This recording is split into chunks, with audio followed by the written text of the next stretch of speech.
Welcome to all of you in the defence classes. तो बच्चों कैसे हैं आप सभी? बढ़िया। लास्ट लेक्चर में हमने इनवर्स ट्रिग्नोमेट्रिक फंक्शन के बारे में बताया था, जिसके हमने प्रैक्टिस के क्वेश्चन भी करा दिए थे। अब आप सभी को अगर इनवर्स ट्रिग्नोमेट्रिक फंक्शन में कोई भी क्वेश्चन नहीं आ रहा है, कोई डाउट्स है, तो आप कमेंट बॉक्स में पूछ लीजिएगा। आज जो टॉपिक हम स्टार्ट करेंगे, प्रॉपर्टीज ऑफ ट्रायंगल, बहुत इंपॉर्टेंट है। एक क्वेश्चन एयरफोर्स में इसका आता है। अब देखिए इस टॉपिक को हम कैसे पढ़ेंगे। पहले प्रॉपर्टीज हमें पढ़नी है ट्रायंगल के बारे में। तो ट्रायंगल कितने टाइप के होते हैं पहले तो ये पता होना चाहिए। फिर इसमें ट्रायंगल में कौन कौन सी प्रॉपर्टी उनका यूज करेंगे। तो पहले हेड डालिए सभी ट्रायंगल। ट्रायंगल के बारे में हमने बेसिक सभी को बताया हुआ है ट्रिग्नोमेट्री के पहले लेक्चर में कि कोई भी डायमेंशन अगर कोई भी शेप 3 डायमेंशन से पूरी तरीके से पैक है तो उसे क्या कहते हैं? ट्रायंगल। देख रहे हैं यहाँ पे 3 साइड्स है तो इसे हम क्या बोलेंगे? ट्रायंगल। साइड ऐसे भी हो सकती है, ट्रायंगल हो गया आपका। तो इसमें पहली चीज क्या है आपकी कि ट्रायंगल में 3 साइड्स है आपके पास और 3 ही एंगल है, ए बी सी। 3 साइड्स है। ए की जो सामने साइड्स होगी उसे हमेशा किससे लिखेंगे? स्मॉल ए से। प्रॉपर्टी या कोई भी क्वेश्चन आता है तो हमेशा एंगल ए के सामने जो साइड होगी उसका नाम ए होगा, एंगल बी के सामने जो साइड होगी बी, एंगल सी के सामने जो साइड सी। समझ में आया? पहली चीज कि ए बी सी कैसे डिनोट करेंगे? ए के सामने ए, बी के सामने बी, सी के सामने सी। दूसरी चीज ट्रायंगल में कभी भी तीनों एंगल ए बी सी, इन्हें जोड़ने पर ए बी सी हमेशा 180 डिग्री आएगा।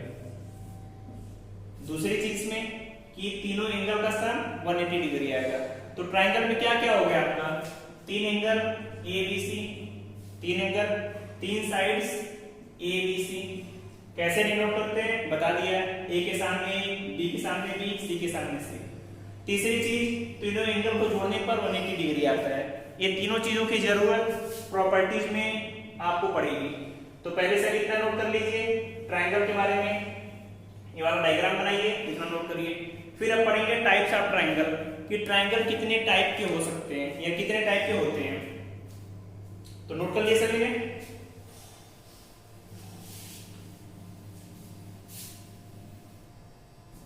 हेडिंग है आपकी टाइप्स ऑफ ट्रायंगल।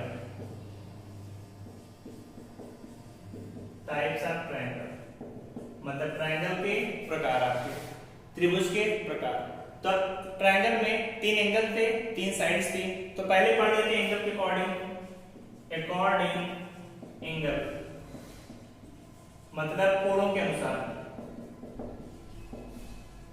कोणों के अनुसार सभी को पता होगा, शॉर्ट में बता दे रहे हैं कैसे करते हैं। कोणों के अनुसार आप सभी ने पढ़ा होगा समकोण त्रिभुज, न्यूनकोण त्रिभुज और अधिकोण त्रिभुज। तो पहला होता है समकोण त्रिभुज, जिसे कहते हैं right angle triangle. Right angle triangle समकोण का मतलब कोई भी एक एंगल 90 डिग्री होना चाहिए। कोई एक angle 90 degree. A B C है, जैसे ए के सामने ए, बी के सामने बी, सी के सामने सी। इसमें एक एंगल कितना होना चाहिए? 90 डिग्री। मतलब दोनों का सम भी 90 डिग्री आ जाएगा। तो समकोण त्रिभुज समझ में आ गया। एक एंगल फिक्स कितना? 90 डिग्री। दूसरा होता है न्यूनकोण त्रिभुज, जिसे कहते हैं एक्यूट ट्रायंगल। एक्यूट का मतलब न्यूनकोण का मतलब ट्रायंगल का हर एक एंगल 90 से कम होना चाहिए।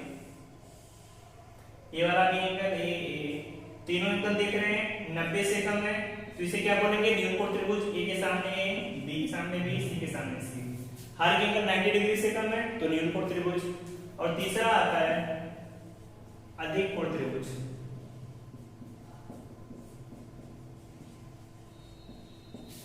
जिसे कहते हैं ऑब्ट्यूज ट्रायंगल। ऑब्ट्यूज का मतलब क्या होता है कि कोई भी एक एंगल 90 डिग्री से अधिक होना चाहिए। कोई ट्रायंगल इस टाइप में बना हुआ है, देख रहे हैं ये वाला एंगल 90 से ज्यादा है तो इसे क्या बोलेंगे, ऑब्ट्यूज ट्रायंगल। ए के सामने ए, बी के सामने बी, सी के सामने सी। तो अकॉर्डिंग एंगल समझ में आ गया। ट्रायंगल 3 टाइप के, समकोण, न्यून कोण, अधिक कोण कैसे होंगे, क्या क्या उनकी प्रॉपर्टीज समझ में आ गई। फिर दूसरी आती है साइड के अकॉर्डिंग। दूसरा हेडिंग से डालिए आगे, भुजाओं के अनुसार। दूसरा बोलते हैं अकॉर्डिंग साइड्स, हिंदी में भुजाओं के अनुसार। अब देखिए भुजाओं के अनुसार का मतलब क्या है कि जैसे साइड से उसकी दी हुई है उसके अकॉर्डिंग ट्रायंगल कितने टाइप का होगा। तो हमने क्या बताया था, ट्रायंगल ऐसे ही होता है, 3 साइड्स होती हैं ए बी सी। अगर तीनों साइड्स बराबर हैं तो पहला केस में उसे बोलते हैं समबाहु त्रिभुज। तीनों अगर साइड्स बराबर हैं तो उसे क्या बोलेंगे, इक्विलैटरल ट्रायंगल। तो पहला आता है समबाहु त्रिभुज, जिसे बोलते हैं इक्विलैटरल ट्रायंगल। इसमें क्या होगा, तीनों साइड्स ए बी सी, ए बराबर बी बराबर सी, तीनों साइड्स बराबर होंगी और हर एक एंगल का मान 60 डिग्री होगा। 60 डिग्री है, 60 डिग्री है, 60 डिग्री है। और इसके अगर एरिया की बात करें तो इसका एरिया आता है √3/4 × a²।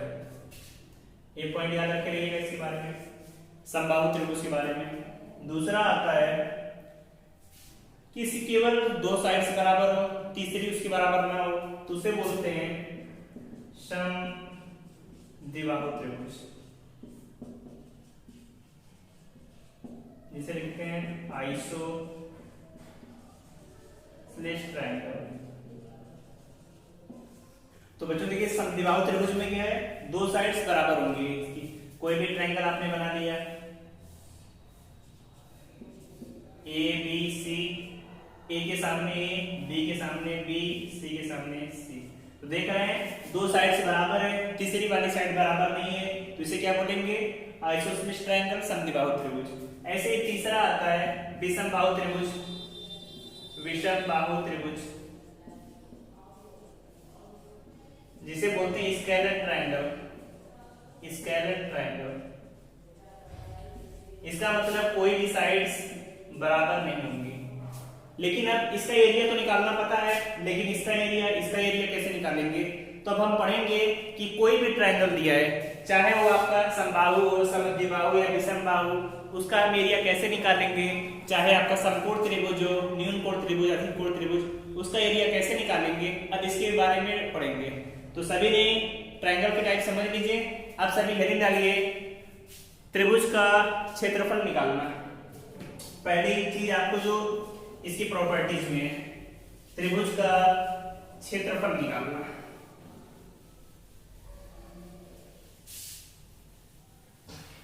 त्रिभुज का क्षेत्रफल निकालना। तो पहले ट्रायंगल बनाइए सभी, ए बी सी, ए के सामने ए, बी के बी, सी के सी। पहली चीज, अब एक त्रिभुज में अगर तीनों साइड्स ए बी सी दी हुई हैं, हमें नहीं पता कि समकोण है, समबाहु है, समद्विबाहु है, विषमबाहु, कोई भी त्रिभुज हो, तो आप इस तरीके से इसका फार्मूला निकाल सकते हैं, delta equal to √ s minus a, s minus b, s minus c. तीनों साइड्स आपको पता है, पहले आप s निकालेंगे, फिर ए बी सी को रख के निकाल सकते हैं। लेकिन अब ये नहीं पता कि s क्या होता है, तो याद रखिए s को बोलते हैं सेमी पेरीमीटर, हिंदी में बोलते हैं अर्ध परिमाप। और जो यस की वैल्यू आती है a + b + c/2। अब तो आसान हो गया, a b c पता है, तीनों को जोड़कर 2 से भाग किया, यहां पर रखा, निकाल ली वैल्यू। और इसी फार्मूले को बोलते हैं हीरोज फार्मूला। इसके हीरोज का मतलब तीनों साइड आपको दी हुई है, तो इसे निकाल लीजिए, कोई भी काम आपका हो जाएगा। तो सभी इस ट्रायंगल का एरिया निकाल लेंगे अगर तीनों साइड्स पता है। अब लेकिन मानिए अगर तीनों साइड से आपको नहीं दी हुई है, कोई आपको इस फॉर्म में सर्किल बना हुआ है जिसे हम क्या कहेंगे, इन सर्किल या अंतःवृत्त, रेडियस आर है इसकी। कोई त्रिभुज है, त्रिभुज के अंदर जो वृत्त बनेगा इसे हम क्या बोलेंगे, अंतःवृत्त, और इसकी रेडियस कितनी है आर। अगर हमें इसकी रेडियस पता है तब भी हम निकाल लेंगे, रेडियस हमें पता है, आदि परिमाप पता है, तो delta equal to R into S. याद रखिएगा, त्रिभुज का क्षेत्रफल इस तरीके से भी निकाल सकते हैं, अंतःवृत्त त्रिज्या इंटू एस, आदि परिमाप। समझ में आ गया सभी को, नोट कर लीजिए। ऐसे नाम देकर ऐसे बना हुआ है, कोई वृत्त इस फॉर्म में बना हुआ है, आप इसे क्या बोलते हैं, परिवृत्त।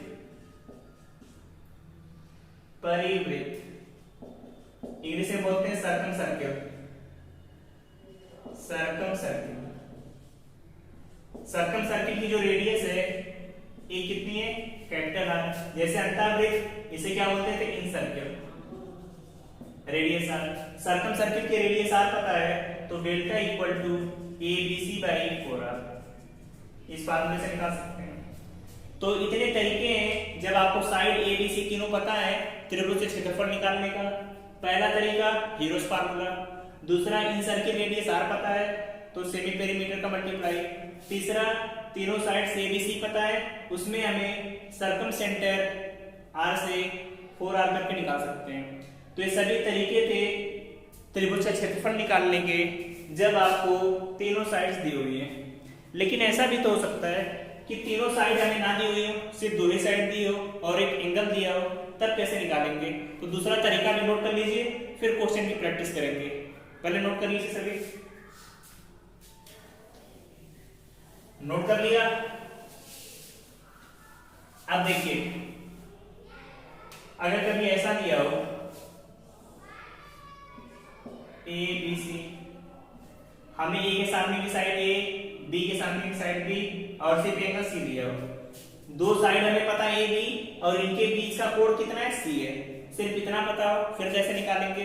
तो याद रखिए जब कभी दो साइड दी हो और उनके बीच का एंगल दिया हो, दो साइड और उनके बीच का, तब त्रिभुज का क्षेत्रफल आता है delta equal to 1/2 a b sine c, मतलब दो साइड उनके बीच का एंगल। अब ऐसे अगर ये दिया हो ए और सी दिया हो, एंगल पता हो, तो डेल्टा इक्वल टू 1/2 ए सी के बीच कोण कितना है, बी, तो साइन बी। ऐसे भी कर सकते हैं। अब बी सी पता हो, इसके बीच का कोण कितना है, ए, तो delta equal to 1/2 b c sine a. इस तरीके से भी किया जा सकता है। समझ में आया कि ट्रायंगल निकालने के कितने तरीके होते हैं, ये सभी तरीके थे। अब एग्जाम में कोई भी क्वेश्चन आ जाए, पूछ दे एरिया ऑफ ट्रायंगल या त्रिभुज का क्षेत्रफल, तो इन फार्मूलों की हेल्प से आप बहुत आसानी से क्वेश्चन सॉल्व कर लेंगे। अब चलिए कुछ क्वेश्चन लेते हैं जिन्हें सॉल्व करके आपको वैल्यू बतानी है। तो चलिए कुछ क्वेश्चन नोट करिए, फार्मूले नोट करके लर्न कर लीजिए अच्छे से। पहला क्वेश्चन कि किसी भी त्रिभुज एबीसी में ए बराबर 18, बी बराबर 24, सी बराबर 30, तो पूछा है त्रिभुज का क्षेत्रफल कितना होगा। तीनों साइड दी हुई है त्रिभुज का क्षेत्रफल, तो कैसे सॉल्व करेंगे। अभी तरीका बताया कि तीनों साइड दी हुई है तो पहले यस निकालेंगे, कैसे, a प्लस बी प्लस सी बटे 2, a का मान 18, 24, 30/2, जोड़ी कितना आएगा 18, 24, 30, तो 8 4 12, 3 2 5 6 7, 72/2 36। यस का मान आ गया। अब यस पता है तो फिर आ जाएगा अंडर एस माइनस से, यही करते हैं। यस का मान है 36। अब देखिए यस माइनस से मतलब 36 में से 18 घटाएंगे तो 18 बचेगा। यस माइनस बी 36 में से 24 तो 12 बचेगा। यस माइनस सी 36 में से 36, इतना आ गया। अब इसकी वैल्यू कैसे निकालेंगे। अब देखिए 36 में 6 का मल्टीप्लाई करें 216। 18 में 12 का मल्टीप्लाई करें तब भी 216, तो वैल्यू कितनी आ गई 216 स्क्वायर यूनिट। मतलब जो भी अगर मीटर में दिया रहेगा तो मीटर का स्क्वायर, सेंटीमीटर में होगा तो सेंटीमीटर का स्क्वायर, मिलीमीटर में होगा तो मिलीमीटर का स्क्वायर। तो दोस्तों ये एरिया निकालने का तरीका था, इसे नोट करिए। फिर आगे कुछ क्वेश्चन और डिस्कस करेंगे जो कि इंपॉर्टेंट है, नोट करिए। तो चलिए बच्चों इसे नोट कर लिया। अब देखिए कुछ क्वेश्चन यहाँ पर लिखे हुए हैं, इनकी भी वैल्यू आप सभी को निकालनी है। तो चलिए देखते हैं इन क्वेश्चन को। क्वेश्चन नंबर दूसरा दिया हुआ है कि A18 B24 C30 जो भी आपको क्वेश्चन दिया था उसमें स्मॉल r और कैपिटल R की वैल्यू निकालनी है। इसका मतलब अंतःवृत्त की त्रिज्या और जो परिवृत्त है दोनों की त्रिज्या निकालनी है। तो पहले दिया है 18 B24 C30, इतना तो दिया है। अभी त्रिभुज का क्षेत्रफल हमने निकाला 216 है। अब r की वैल्यू पूछा है कैपिटल R, तो कैसे निकालेंगे? त्रिभुज का क्षेत्रफल कितना होता है अभी आप सभी को बताया था, delta equal to R into S. Delta तो आ गया 216, आर हमें निकालना है। यस की वैल्यू निकाली थी, यस की वैल्यू यहाँ पर कितनी आई थी 36, तो 36। तो आर की वैल्यू कितनी आ गई 216 बटे 36, भाग करिए 6 यूनिट आ जाएगा आपका आंसर। तो बहुत आसानी से आप वैल्यू निकाल सकते हैं आर की। आगे अब कैपिटल आर की पूछा हुआ है, तो कैपिटल आर के लिए बताया delta equal to A B C बटे 4r। डेल्टा का मान है कितना 216, ए बी सी 18 24 30 बटे 4 इंटू आर। तो आर का मान बताइए कितना आएगा 18 24 30 बटे 4 इंटू 216। सॉल्व करिए, बताइए कितना आएगा। 4 से भाग करें तो 6 बार जाएगा 24, 6 से 36 बार यहाँ पे 18 दूना 36, 2 से 15, तो आर का मान आ गया 15 यूनिट। इसका मतलब जो इस त्रिभुज का अंतःवृत्त बनेगा उसकी त्रिज्या 6 यूनिट आएगी और जो परिवृत्त बनेगा 15 यूनिट के बराबर आएगी। समझ में आ गया? अब आगे क्वेश्चन नंबर 3 पे आते हैं, नोट कर लिया। क्वेश्चन नंबर 3 है आपका, क्वेश्चन नंबर दिया है ABC दिया हुआ है, पूछा है फाइंड कैपिटल R। तो ये क्वेश्चन आप सभी के होमवर्क है, करके बताइएगा। ABC दिया है तो पहले त्रिभुज का क्षेत्रफल डेल्टा निकालना, डेल्टा निकल गया तो फिर डेल्टा इक्वल टू ABC बटे 4r। R का मान कितना आएगा सॉल्व करके कमेंट बॉक्स में आंसर इसका जरूर बताइएगा कितना आ रहा है। फिर आते हैं फोर्थ क्वेश्चन पे, दिया है त्रिभुज ABC में C का मान 30 डिग्री, B A का मान 5, B का मान 2√2। पूछा ये दिया C दे दिया 30, A 5, B 2√2। तो delta equal to 1/2 AB sine C, 1/2 A का मान 5, B का 2√2 साइन 30। अब देखिए सॉल्व करेंगे, 2 से 2 कट गया, 5√2 साइन 30 का मान 1/2, तो मान कितना आ गया 5/√2 स्क्वायर यूनिट। तो इस तरीके से जो भी क्वेश्चन आएंगे एग्जाम में एरिया वाले, अब किसी भी क्वेश्चन में आपको प्रॉब्लम नहीं होगी। जितने भी हमने तरीके बता दिए उस तरीके से आप बहुत आसानी से क्वेश्चन कर सकते हैं। तो हो जाएंगे सभी क्वेश्चन, नोट कर लीजिए। अब देखिए बच्चों, अब इसके आगे हमें पढ़ना है इसमें साइन रूल क्या होता है, कोसाइन रूल क्या होता है, इसके आगे प्रोजेक्शन फार्मूला, हाफ एंगल में कितने फार्मूले आते हैं जो कि बहुत इंपॉर्टेंट हैं। तो अब इसके आगे हम नेक्स्ट लेक्चर में डिस्कस करेंगे। तब तक दोस्तों आप सभी वीडियो को देखते रहिए, कोई भी डाउट हो तो कमेंट बॉक्स में पूछते रहिए और चैनल को ज़्यादा से ज़्यादा लाइक करिए, शेयर करिए, सब्सक्राइब करिए। Thank you, all the best, bye bye.